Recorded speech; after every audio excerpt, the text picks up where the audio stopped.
দেখো, এই প্রধান শিক্ষক আজকে কিছুক্ষণ আগে অভিযোগ দায়ের করেছেন থানায়, এবং অভিযোগ দায়েরের পর ওই বীরপুম্বক তৃণমূল নেতা, পঞ্চায়েতের সদস্য, তাকে গ্রেপ্তার করেছে পুলিশ প্রবল চাপের মুখে। কালকে যে ছবি প্রকাশ্যে এসছে তাতে ছাত্রদের সামনে, শিক্ষকদের সামনে একজন প্রধান শিক্ষককে, যেই প্রধান শিক্ষকের যার বিরুদ্ধে অভিযোগ তার বাড়ি একদম স্কুলের লাগোয়া, সেই প্রধান শিক্ষককে হিড়ির করে টানতে টানতে গোটা করিডোরে থেকে বের করে দিচ্ছেন। এবং আজকে গোটা দিন তার বাড়িতে আমরা গিয়েছিলাম, তাকে পাওয়া যায়নি, বেপাত্তা কার্যত। তিনি চাঁদা তুলতে গেছেন। তারপর কিছুক্ষণ আগে যেটা পুলিশ সূত্রে খবর পাওয়া যাচ্ছে, ওই ত্রিদীপ বারুইকে গ্রেপ্তার করেছে পুলিশ। গ্রেপ্তার করা হয়েছে তাকে, তারপর আদালতে তোলা হবে। এবং কিছুক্ষণ আগেই ওই প্রধান শিক্ষক যাকে এইভাবে মারধর করা হয়েছে, তিনি শেষমেশ থানায় অভিযোগ করেছিলেন এবং কালকে কি ঘটেছিল তার সবিস্তারে বর্ণনা করেছিলেন। এবং তারপরেই পুলিশ তৎপরতা দেখিয়ে ওই অভিযুক্তকে গ্রেপ্তার করেছে। বিষয়টা হলো শিক্ষামূলক ভ্রমণকে ঘিরে পারিপার্শ্বিক পাশাপাশি দুটি স্কুলে শিক্ষামূলক ভ্রমণ হচ্ছে। নিশ্চয়ই হবে শিক্ষামূলক ভ্রমণ বায়োলজি এবং জিওগ্রাফির উপরে হবে। বিদ্যালয়ের প্রেসিডেন্ট তিনি কিন্তু চাইছিলেন না যে এই ট্যুরটা হোক।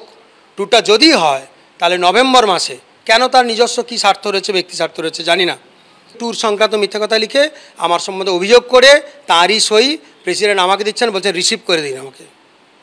তখন আমি বললাম এগুলো তো সম্পূর্ণ মিথ্যে কথা, হতো আমি তো রিসিভ করতে পারবো না এগুলো। তখন কেন করবেন না, অবশ্যই করতে হবে। জোর জবরদস্তি করা শুরু করেন, ধাক্কা মারতে মারতে মারতে এই দিক দিয়ে, এই করিডোর দিয়ে। আমি একটু চেষ্টা করেছিলাম যে যাতে আমি করতে পারি, মানে একটু কোনোভাবে নিজেকে আত্মরক্ষার জন্য আর কি। তো তিনি জোর করে করে আপনারা এরকম করে ধাক্কা মারতে মারতে, পিঠে ধাক্কা মারতে মারতে জোর করে করে এই বারান্দা দিয়ে গেছেন।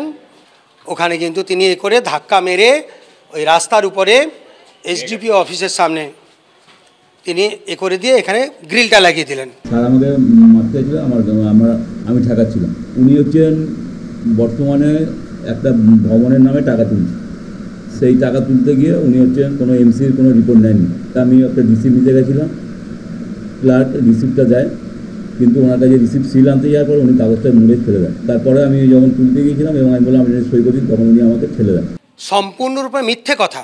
মানে এটি এমন একটি কথা যে কেউ বিশ্বাস করবে না বা হাসবে সবাই। আপনার ফুটেজে অলরেডি আপনারা দেখেছেন কে কাকে মারধর করছে। রুমের ভেতরেও তাই। আমি যখন হসপিটালে গেলাম অসুস্থতা করার জন্য, প্রেশার হাই হয়ে গেছে, হাড়ে এখানে প্রচণ্ড জোর লেগেছে, এখানে ছিঁড়ে দিয়েছে, মাথায় প্রচণ্ড জোরে জোরে ধাক্কা মেরেছে। এরপরে আমার মনে হয়েছে আমি ফুটেজটা নিই। যখন ফিরে এলাম তখন দেখলাম যে আমাদেরই নিশ্চয়ই বিদ্যালয়ের যারা হার্ড ডিস্ক এক্সপার্ট এরকম সম্ভবত তারাই করেছে, কারণ ওইটুকু সময়ের ফুটেজটা নেই। ফুটেজ ডিলিট করেছে। আপনি যেটা পেয়েছেন, প্রকাশন আছেন, ওটা সেটা হচ্ছে এই ক্যামেরা। মানে আপনার ঘরের ফুটেজ ডিলিট করা হয়েছে? ঘরের ফুটেজ কোনো কিছুই পাইনি, ডিলিট করা হয়েছে। একদম ডিলিট, এবং ঠিক সেই সময়ে ডিলিট করা হয়েছে, এবং সেই ক্যামেরাটাকেই পুরো অকেজো।